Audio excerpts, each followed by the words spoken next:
Rep. Clem, and just to tee this up for those who may be listening, Representative Clem found an innovative way to pass an Buy Oregon bill in the last legislative House Bill 3000. We were very pleased to have that come through our committee, and we want to just get a check-in on how things were going. So Representative Clem, why don't you lead it off? Thank you, Mr. Chair and member of the committee. For the record, I'm Brian Clem, State Representative from District 21 here in Salem.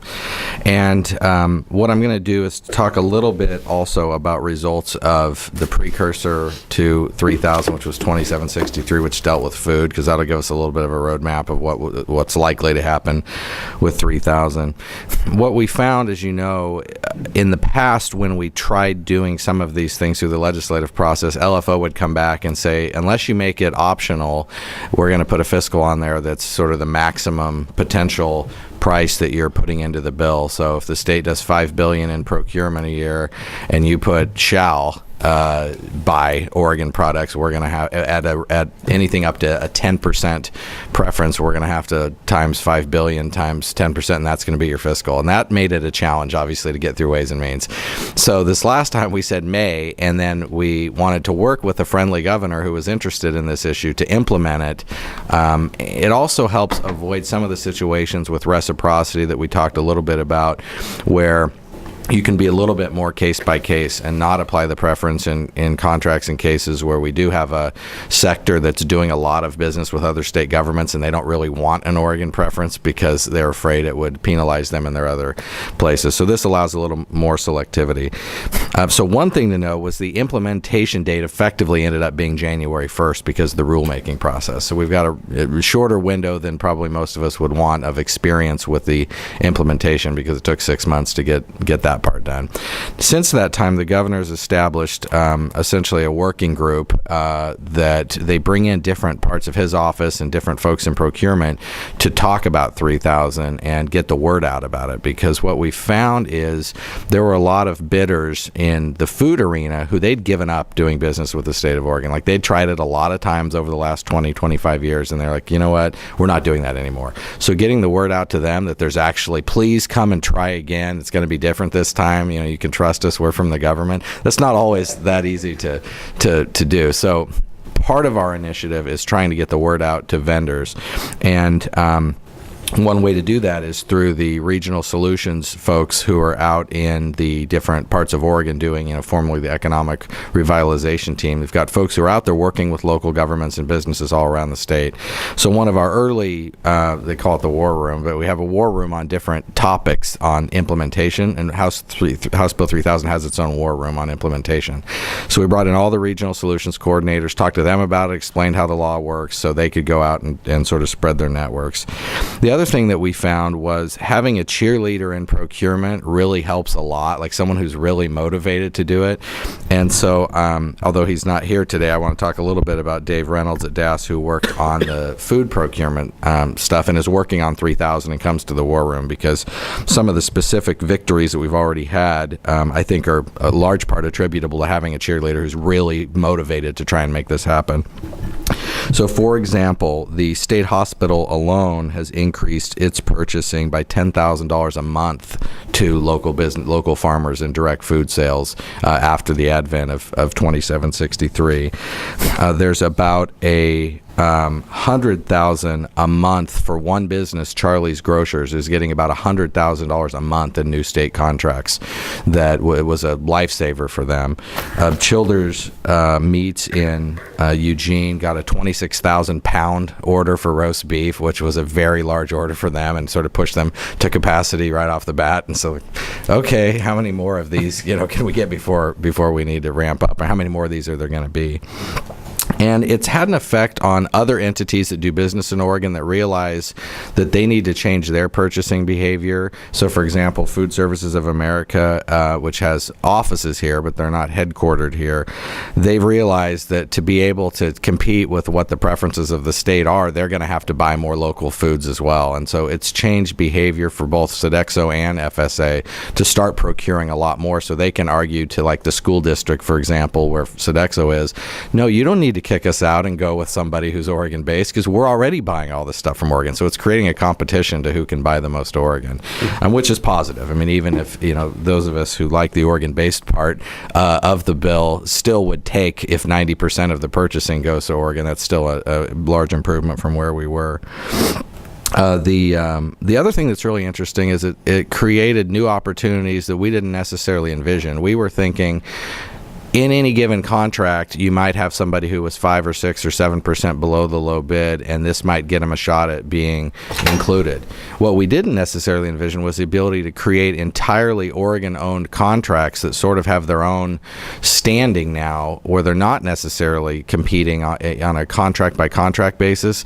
What I mean by that, this is just an example, in the solar installation business, you've got all the component parts and installers and architecturing and engineering all in Oregon. You can buy it from a place that's manufactured in Oregon. You can install it with Oregon installers. You can have all the engineering and layout done by Oregon people. Well, in the normal contracting process, there wasn't necessarily assembled a package of Oregon only options. It was just Oregon vendors were competing in every category of those different segments of the installation and procurement, or the installation and wafers, and there were Oregon people in there. So what Dave helped put together, or somebody at DAS did, and Dave reported to me on it, they've completed an Oregon-only package that any government entity in Oregon who wants to do solar can buy into. So rather than scouring through their existing RFPs for where the Oregon companies are, there'll be an Oregon-only thing that's already a master contract, already been let, the price already has come back in, and then people can just adopt it without even having to go to another RFP. And that, to me, was not something I even thought about, but that's what I mean by having a cheerleader who's interested in taking the law to its maximum creativity to try and find ways to buy more Oregon. Our next steps in 3000, because a lot of what I mentioned where there's specific victories are food related, and that was really because 2763 has been in effect for a couple of years.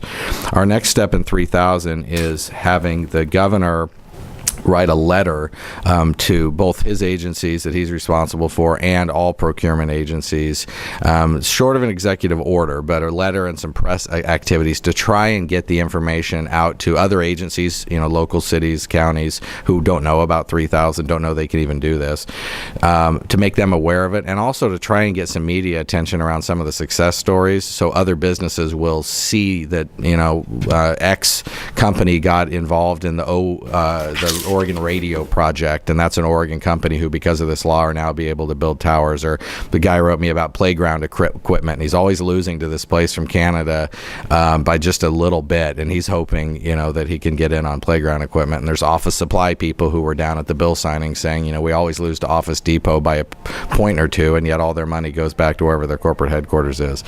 So our goal is to get some success stories in the newspaper so other businesses will actually reach out. We've also sort of created a plan for being able to go around to some of the chambers of commerce and advertise it through their mechanism, so they have a little bit more awareness, because that's a lot of the battle. Truett Brothers here in Salem, who is just laying off 100 more people, have told me that Oregon has been a terrible customer, so they gave up a long time ago, and they sell to Georgia, and they sell their school system, all of their produce that they do, pears and green beans, and they were selling that all in Georgia, none in Oregon, until we started becoming a little bit better customer and not caring only about the absolute lowest dollar. So anyway, that's sort of where we're at. I'd say, the figure I got back from Dave was, between the two bills, we've already seen about $10 million in state purchasing return from out of state to in-state. And a lot of that had to do with a particular category. It's called...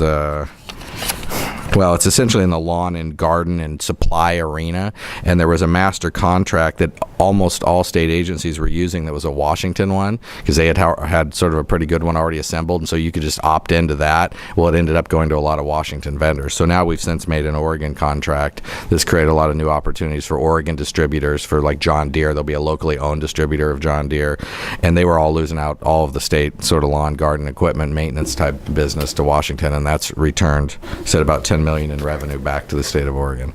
So that's obviously the hope. We want it to keep expanding. Part of it it is getting the word out, to folks that it's available, and having agencies. I think you're doing a little bit of this already. Thank you. Having agencies report on how it's going. I think that'll build in some accountability. Where if in your next Ways and Means presentation, you're going to need to talk about how much Buy Oregon work you did in your agency, it makes you more likely to do Buy Oregon work. Frankly. Right. Thank you, Representative Clem. Much appreciated for not only your testimony today, but being able to thread the needle in a way that Hope so. doesn't. We've always had the problem with the reciprocity question, and this was a very innovative way to get this done. Senator Rosenbaum, did you have a question? No, I share your compliments, and I'm going to just thank the representative for his leadership. I think when this bill passed, there was some feeling that maybe it was what we sometimes refer to as a feel-good bill that wouldn't accomplish a whole lot, but obviously it has. So. Thank you, Madam Chair. Mr. Chair, Madam Senator, Madam Leader.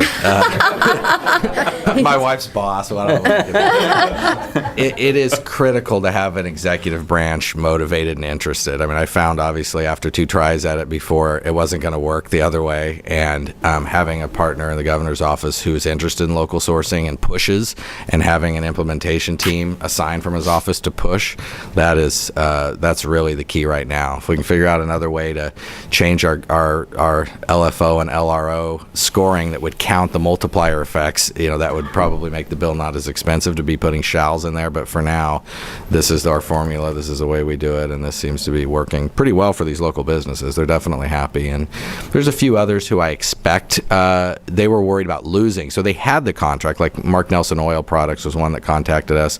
They have state card lock contracts. Mark Nelson owns an oil. It's not different Mark Nelson. And they're here in Salem. They have state card lock for people to refuel their deal without having to go to bulk rate fueling, without having to go to a gas station. And they've had the contract. They're just worried about over time encroachment and losing it to somebody who comes in and can do it, a half point lower or something like that. And so maintaining employment is almost as important as shifting procurement. A lot of these businesses said during this downturn, this was like the one thing that was going up and boosting was more state procurement opportunities, and otherwise we would have been laying people off, and we were able to keep everybody. And Quad Dairy and Spring Valley Dairy sort of fit that category. Great testimony. Good story. Clyde, you want to go?